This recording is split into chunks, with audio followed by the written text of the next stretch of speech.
Oi, queridos! Conseguiram fazer? Sim? Então, vamos lá. Continuando a interpretação da nossa dissertação escolar, tá bom? Lá na página 21, primeiro, o número 5, tá?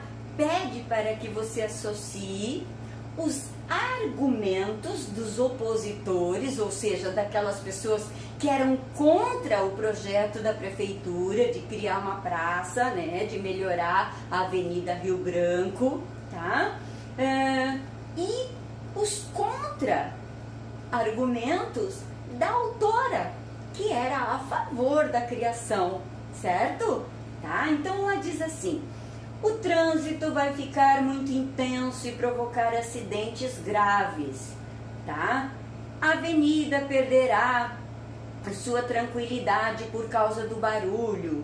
A aglomeração de pessoas fará o índice de violência aumentar. As obras do projeto são desnecessárias, pois na cidade já existem lugares apropriados para o lazer. O dinheiro das obras deveria ser gasto na construção de hospitais, postos de saúde, escola, creches e etc. Tudo isso são os argumentos dos opositores, certo? Então agora nós vamos interligar com os contra-argumentos da autora do texto, tá bom? Como que ficou, pessoal? O primeiro: aquele setor estava precisando de mais atenção e valorização, já que é o coração da cidade. Gente, ela está contra-argumentando a qual argumento opositor? Ao número 2, certo? Porque ele estava falando da avenida. Olha lá, a avenida perderá a tranquilidade. Ela contra-argumentou. Aquele setor já estava precisando de valorização, pois é o coração da cidade, tá bom?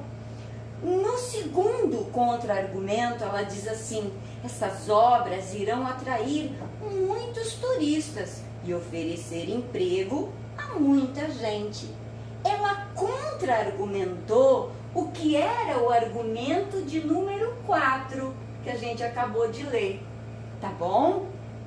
No outro, esse valioso patrimônio público deixará nossa cidade cada vez mais bonita e atraente.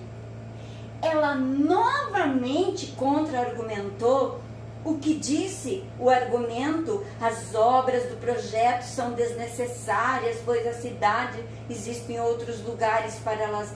Novamente, ela contra-argumentou o número 4.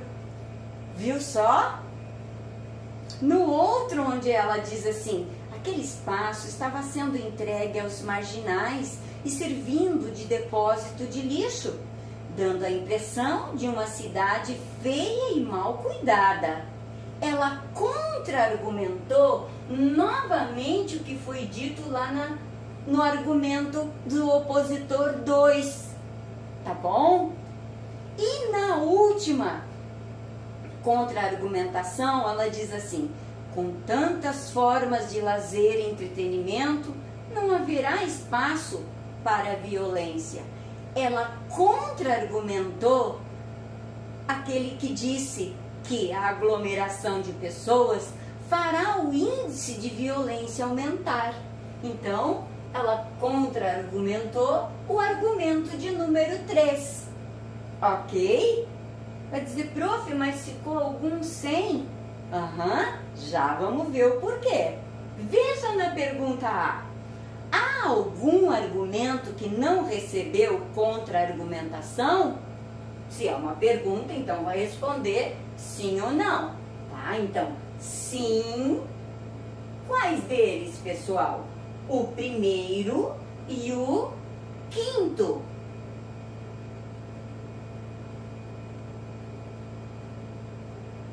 O primeiro e o quinto argumentos ficaram sem a contra-argumentação, tá bom? Na letra B, Assinale as construções que a autora usa para introduzir os seus contra-argumentos. Quando ela diz pessoalmente sou a favor, aí é a tese, né, pessoal? Então, não é a primeira. O que eles não entendem é que esta é correta, tá? De acordo com o gerente da infraestrutura da prefeitura, esse é um argumento de autoridade, tá? E não é um contra-argumento, então não assinala. Concordo com os outros moradores que afirmaram que este é um contra-argumento, tá bom? A autora menciona outra fonte, além da pesquisa que foi feita com as pessoas. Qual é essa outra fonte? Isso, o gerente de infraestrutura da prefeitura da cidade, que se chama Yuri Pinto. Exatamente, tá? Isso é um argumento de autoridade, tá bom? Por meio de qual palavra ou expressão essa fonte, né, que ela colocou, gerente de infraestrutura, né? Por meio de qual palavra essa fonte é introduzida no texto? O que ela coloca lá então? De acordo com...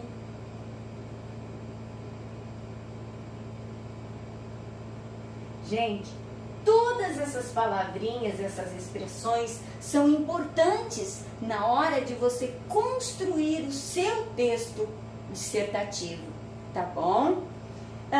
Para relatar as afirmações dessa fonte, a autora ela usa o discurso direto, ele falando diretamente, ou o discurso indireto? Muito bem, ela usa o discurso indireto.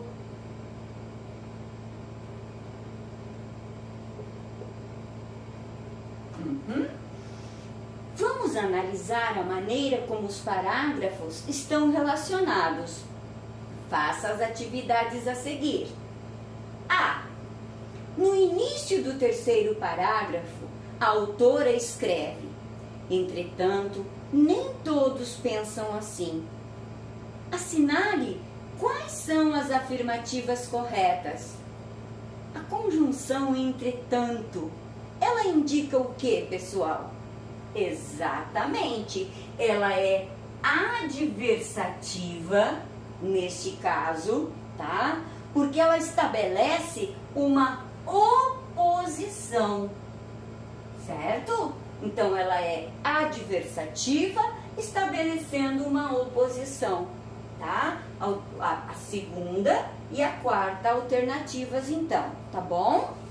Seguindo, na letra B, uma paráfrase, ou seja, uma outra frase, mas que tenha um sentido semelhante para nem todos pensam assim.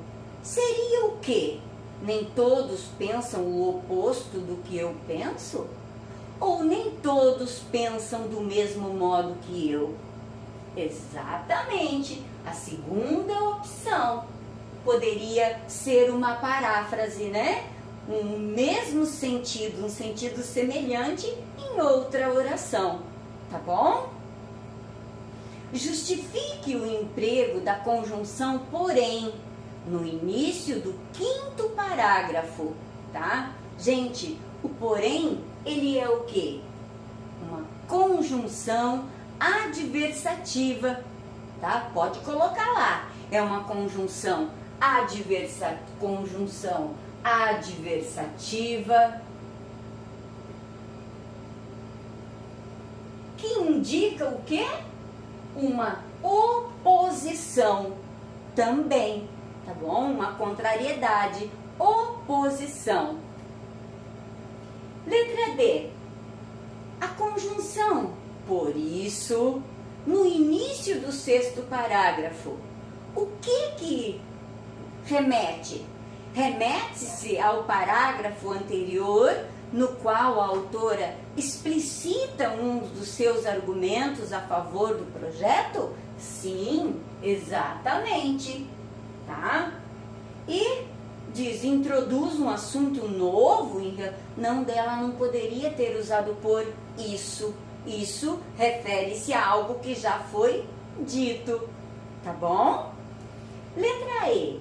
A conjunção portanto, no início do último parágrafo, ela também é adversativa e estabelece uma oposição com o conteúdo do parágrafo anterior? Nesse contexto dessa dissertação, desse texto, não, tá? Ela é conclusiva, porque daí ela estabelece uma concordância com o parágrafo anterior, tá? Nesse caso, tá, pessoal? Beleza? Um dos critérios para a avaliação, né? Quem vai avaliar uma dissertação escolar, né? É o respeito à norma padrão, certo? Seguindo a norma padrão da língua portuguesa, tá? Vamos observar se a autora do texto atende a esse quesito de obedecer à norma padrão da língua, tá? Em todos os sentidos, tá? Até no sentido de regência verbal, tá? Sabendo o que vem depois de um verbo, se ele for transitivo ou intransitivo, transitivo direto, indireto, tá bom? No que diz respeito à regência verbal, a frase a seguir está inadequada. Como se explica essa inadequação? Bom, em primeiro lugar, observe o verbo contribuir, tá? E o verbo incentivar. E classifique-os. Veja o que vem depois, tá? Contribuir, ele é um verbo transitivo, ele é um verbo transitivo e ele é direto, certo? E não foi dessa forma que foi usada. Já o verbo incentivar, pessoal, perdoa, prof. Quem contribui, contribui com. Então, indireto, tá? Desculpa, tá, queridos? Indireto, contribuir com, tá? Já o verbo incentivar é um verbo, é transitivo e é direto, tá? Quem incentiva, incentiva alguém, algo, ok? Então, isso que você coloca na letra A, que o verbo contribuir, na regência, ele é transitivo, mas é indireto. Já o incentivar, ele é transitivo, mas ele é direto. E não foi isso que ela fez. Ela juntou os dois, contribuir e incentivar o desenvolvimento, tá? Na letra B, exatamente pede para que você reescreva, né, esse trecho do retângulo, fazendo a correta regência verbal, tá bom? Uma das possibilidades seria o seguinte, lembra, quem contribui, contribui com, ou contribui para, certo? Então, nós vamos ter que colocar uma dessas preposições para que fique, preposições, para que ele fique intransitivo. Então, uma possibilidade seria essa. Os eventos culturais e a prática de esportes poderão contribuir para, tá, o desenvolvimento de habilidades de muita gente. Prof, e o verbo incentivar? Vamos lá. E incentivar essas pessoas. E incentivar as pessoas, tá? Incentivar as pessoas a praticar esporte, a ir lá, tá bom? Então, pegou, pessoal? Uma maneira de corrigir essa regência verbal. Os eventos culturais e a prática de esportes poderão contribuir, pode ser para o desenvolvimento ou com o desenvolvimento, tá? De habilidades de muita gente e incentivar, né, essas pessoas. Ok, meus amores? Tudo bem até aí? Sim, até a próxima aula então. E grande beijo para vocês. Tô morrendo de saudades, tá bom?